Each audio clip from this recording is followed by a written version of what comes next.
Here I am, back at the Winton Wetlands, and wet it is. It's just fantastic. If I look over there, you can see a few swans.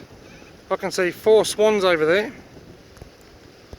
That's just great. The water has returned. The wetlands are not full.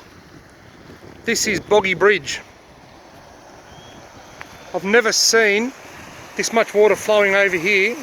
Normally that's got a bit of a flow, but at the moment it's got that much of a flow that the drain can't handle the amount of water, and as a result it's backed up in there and is flowing over the road in 3 or 4 different places into the lower half of the wetlands. It's an amazing place. With all of the rainfall that we've had, the wetlands, the main swamps down at Green Swamp and Winton Swamp, do not have any water in them yet. It's taking a long time, but it is only the middle of July. Now, a while back I made a video about the fishing in the wetlands if the wetlands fill up.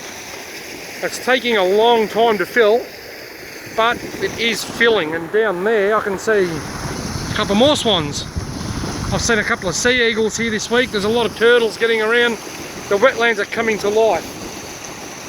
As I said in an earlier video, if the wetlands fill up to capacity this spring and then overflow down into the old Lake McCowan outlet channel, which is now called Stockman's Creek, in the springtime when the water's warmer and it starts flowing down that channel, the yellowbelly fishing will be insane.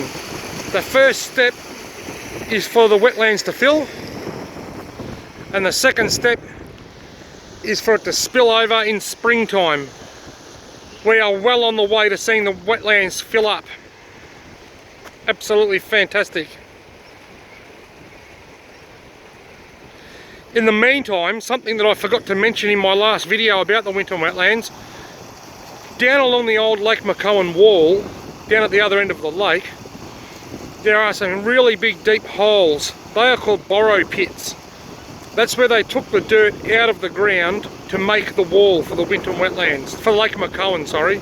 They took the gravel and the rocks and the dirt out of the ground to make the wall for Lake McCowan. Those holes are called borrow pits, and they have never ever dried up. They are very deep, they are full of water. Even in the harshest of droughts, there is a lot of water in there. There are fish in there. I've seen them swimming around when I've walked past, when I've been bushwalking. There could very well be yellowbelly in those borrow pits.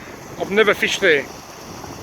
But you have to walk in around about 300 or 400 miles, probably 700 or 800 metres, probably half a kilometre or so. You'll need to walk in to the borrow pits to fish them. But well worth exploring when the weather warms up, and hopefully with any kind of luck the wetlands will fill and flood over into the channel, and the yellowbelly fishing will be insane in the springtime. We're well on the way to that happening.